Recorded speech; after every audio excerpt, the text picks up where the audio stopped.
If you can't even clean properly, you might as well get rid of the baby. I don't really care either way. How can you say such a thing? That's unforgivable. My name is Lisa. I'm an office worker in my late 30s. I've been married to my husband, Mike, for 5 years. We don't have any children yet. When we got married, Mike said, "We're not young anymore, and we want kids, so I'd like you to quit your job and stay home." But I really didn't want to quit my current job, so we've both been working. Nowadays, Mike understands my feelings, and we've been happily sharing household chores. His parents have even suggested that we live together.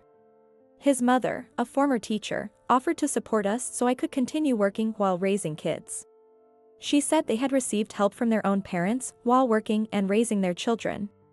For now, we've been deflecting the suggestion with, "We'll think about it when the time comes." Mike has a traditional mindset, especially around his family, where he expects me to walk a step behind him. However, he's naturally kind, so at home, we have an equal relationship. For the past week or so, I haven't been feeling well. I've had nausea, lack of appetite, sudden hunger pangs, and dizziness. I've also been feeling unusually irritable. After work, I'm so exhausted that I can barely manage the housework. Mike has been very worried about me, and even though he's tired from his own job, he's been doing my share of the chores and buying food I might be able to eat. Still, as my condition persisted, Mike insisted, "You should see a doctor. If it's too hard to go alone, I'll go with you. I'm really worried. Please." So, with Mike by my side, we went to the hospital and found out that I was pregnant.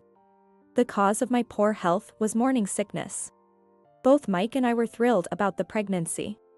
We thought the morning sickness would eventually subside.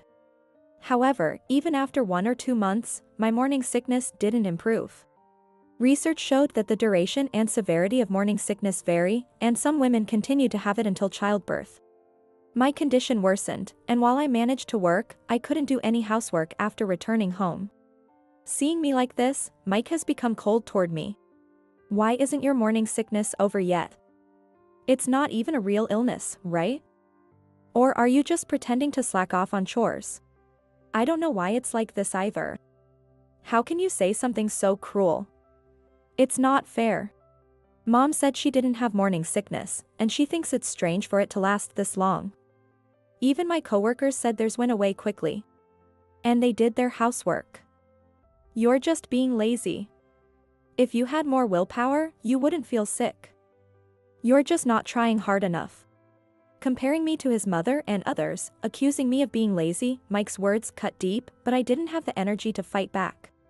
I somehow managed to finish work and get home, but every day I was so exhausted, and yet I still had to do the housework. Even tasks that would normally be quick to complete took a long time because I often felt dizzy and sometimes had to run to the bathroom to throw up. Mike would finish his share of the chores, then lie on the couch watching TV, laughing while I struggled. Even when I asked for a little help, he refused, saying, "At least take responsibility for your own tasks. Morning sickness isn't an illness. If you try harder, you'll manage. If you can't handle this, how will you ever take care of a child?" One day, Mike fell asleep on the couch, and his phone slipped from his hand. Picking it up, I saw a message that read, "Has Lisa's slacking off habit improved?" Fury surged through me. Using his fingerprint, I unlocked his phone and checked his emails, finding many from his mother.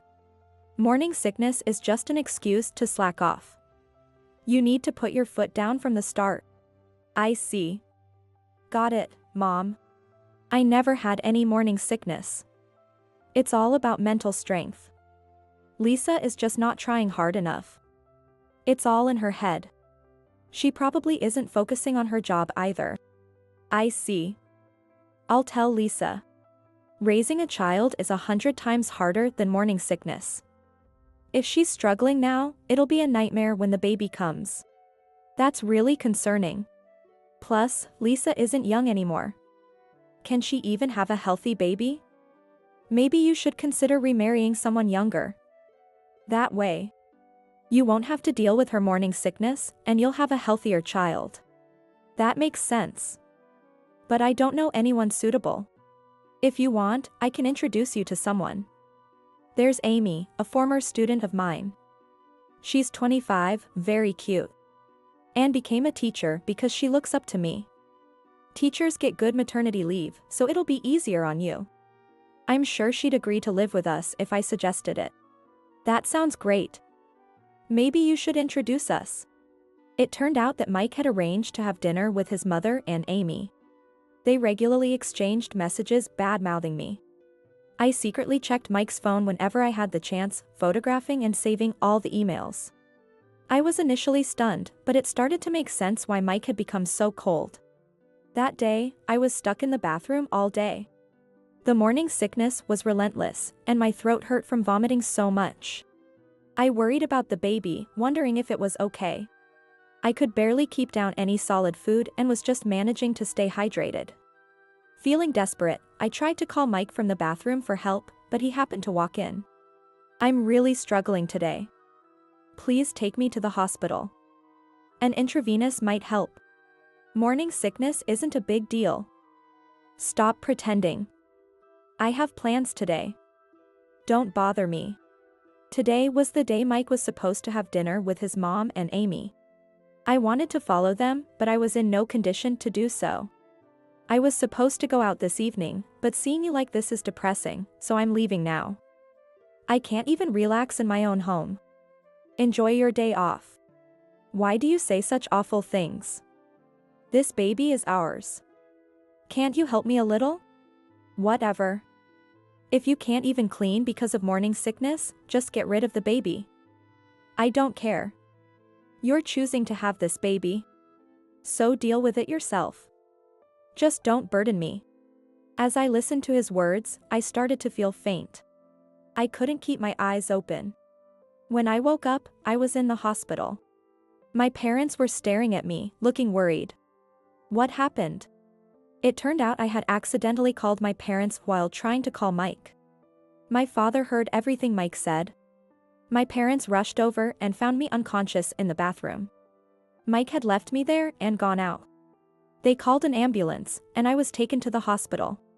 Thankfully, both the baby and I were fine, but I had to stay overnight as a precaution. My parents tried to contact Mike, but he didn't respond. The messages were marked as read, but there was no reply. He didn't come to the hospital that day. I told my parents everything in tears. I showed them all the photos of Mike's messages. My father thought quietly for a moment, then said, "We need to talk to Mike and his parents." The next morning, as I was being discharged, Mike finally showed up. He smirked and said, "Why did you have to get hospitalized?" It was just one night. See, your morning sickness isn't a big deal. Let's go home. Wait a moment, Mike. The doctor said she needs to take a break from work. I've already informed Lisa's employer. Wow, now you're taking time off work too. Nice. Morning sickness seems great. Anyway, since you'll be home, I guess I don't have to do any chores. Mike, have you talked to your dad lately?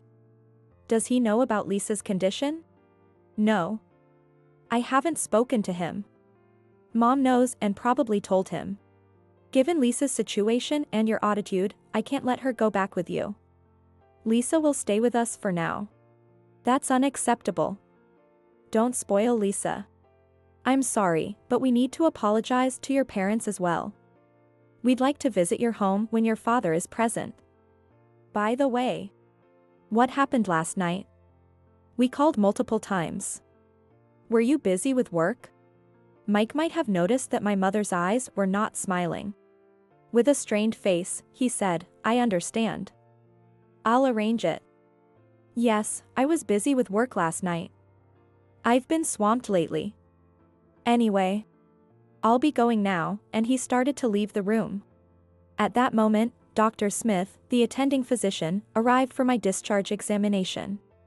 After the checkup, Dr. Smith explained how I should take care of myself from the next day. Emphasized that I should eat what I could and rest as much as possible. Then, turning to Mike, Dr. Smith said, "Are you Lisa's husband? Lisa is in a very tough situation right now, so please take care of her. Try to handle as much of the housework as you can so she can rest." Mike responded, "Dr. Smith, it's just morning sickness. I know you have to say these things to avoid complaints. But I'll make sure Lisa does her part. When we talk with my parents, they'll also give her a good scolding. Now, I'll take my leave. Dr. Smith looked puzzled and said, "It seems your husband is misunderstanding something. Would you like me to explain things to him properly?" My mother replied with a smile, "No, that's quite all right. We'll handle him ourselves." I'm sorry you had to witness that. My parents quietly pondered something. About a month later, my condition finally started to improve. It was time to face Mike and settle things with his parents. During the month at my parents' house, I hadn't contacted Mike much and had no idea how far his relationship with Amy had progressed. I apologize for causing trouble by staying at my parents' house due to my morning sickness. No trouble at all. Are you feeling better now? Make sure not to strain yourself. My father-in-law said, showing concern for my health while Mike and his mother smirked at me. Thank you. Actually, Mike pointed out that my morning sickness was just an excuse, and as parents, we're deeply troubled by this. What? Morning sickness is just an excuse? Mike, did you say that? Well, yeah, isn't that right, Mom? Well, it did seem to last quite long, but you're better now, aren't you, Lisa? Mike's mother tried to brush off the topic. No, we need to clarify this. I heard that you are worried that Lisa, being older, might not have a healthy baby and suggested Mike remarry a younger former student of yours, Amy. How far has this plan progressed? What? My wife said that? Really? No, it was just a joke. Joke? Mom, what do you mean? We had dinner with Amy, and I really liked her. I thought we were planning to divorce Lisa and marry Amy. Especially since Lisa isn't doing the housework properly. Everyone fell silent. The tension in the room was palpable. Mike's mother turned pale, and his father turned red with anger. It seems a lot has been going on without my knowledge. Please leave for today. I'll have a serious talk with these two. I'm very sorry for this. I went back to my parents' house again. I have a feeling that I might never return to that house again. A few days later, my father told me surprising news. Mike had been disciplined by his company. The reason was maternity harassment. He was accused of maternity harassment against women in the same department.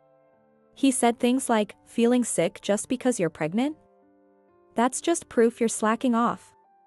Work isn't your break time. If you don't want to do it, go home."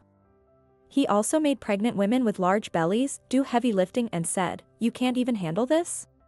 You're just a burden to the company. You should quit already. You're such a nuisance to everyone." It was really terrible. Several victims had reported him to the company's compliance department. My father, who had business connections with Mike's company, had received this information. Mike said, "But Mom taught me that. I was just following her advice." What's wrong with that? I might think that privately, but publicly, you must be kind to pregnant women and show concern if they are unwell.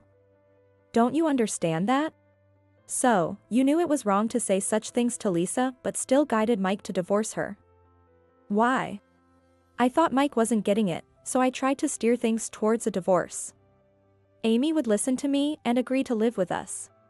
Lisa is too headstrong for my liking. It turned out Mike's mother had orchestrated everything. Mike was just following her lead. After that, Mike kept trying to contact me. I was misled by Mom. I didn't know anything. Please forgive me. I'll cherish you and our baby from now on. But didn't you tell me to get rid of this baby? Now you want to cherish it? It's too late. I'll give you a divorce so you can be happy with Amy. We had this conversation repeatedly. The words, "get rid of the baby," that Mike had said as I was losing consciousness deeply wounded me. This is the one thing I can't forgive. On the other hand, Amy didn't even know Mike was married, and she only had dinner with him because my mother-in-law invited her. She wasn't really keen on it but felt it would cause trouble at work if she refused. By the way, she didn't become a teacher because she admired my mother-in-law. She also said she doesn't look up to her at all. When Amy learned of Mike's mother's intentions, she was genuinely shocked and disgusted. She had been unknowingly dragged into the situation. I thought getting a divorce would be difficult, but Mike's father yelled at Mike and his mother, convinced them, and the divorce was finalized. I deeply regret that Mike hurt you during such a difficult time. I'm also sorry for actions of my wife. I should have been more attentive. He sincerely apologized. Mike's alimony and child support were paid in full by my father-in-law. Mike is supposed to repay him in monthly installments. Thank you for making the divorce process smooth and for your concern. Please visit when the baby is born. I'd love to, but I need to keep a close watch on Mike and my wife. If they find out I'm secretly meeting you, they might act out. I don't want to put you or the baby in any more danger. Mike resigned from his job after being disciplined. It seems he felt uncomfortable staying at the company. After that, he changed jobs but couldn't stick with any, and he's been hopping from job to job since. He now lives with his parents, under his father's watchful eye, feeling very constrained. His mother faced widespread gossip at work about the incident with Amy and became an outcast. In the teaching profession, there's a lot of turnover with teachers transferring to different schools every 3 to 8 years, making it easy for rumors to spread widely. Even without the gossip, she had already been considered problematic by her colleagues. Learning that Amy didn't admire her and actually disliked her was a huge shock. She's now much quieter at work. After I safely gave birth to a baby girl, as expected, he said, "Please let me see my daughter. I'm paying child support, so I have the right." I responded formally, child support payments and visitation rights are legally separate obligations. During the divorce, it was agreed that you would pay child support but not have visitation. Therefore, visitation is not allowed. After that, I didn't hear from him again. Still, I sometimes wonder if it's right to deprive my daughter of her father based on my feelings. After all, Mike was manipulated by his mother. When I shared my concerns with my mother, she said, "Mike is a kind person, but who is he kindest to? If he's kindest to you and the baby, then maybe you should consider it." But is he? Indeed, Mike was kind but mostly to himself.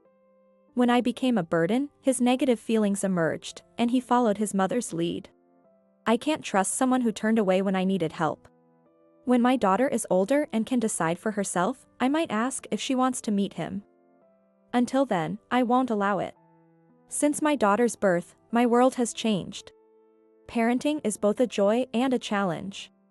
I plan to return to work after maternity leave, placing her in daycare. During my maternity leave, I'll be staying at my parents' house. Soon, I'll start looking for an apartment near my parents' place so I can live with my daughter. Secretly, I contacted Mike's father, and he visited us once.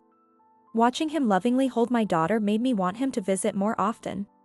My father-in-law didn't take any pictures of my daughter. He said that if he did, he might look at them often at home, and my mother-in-law or Mike might find out.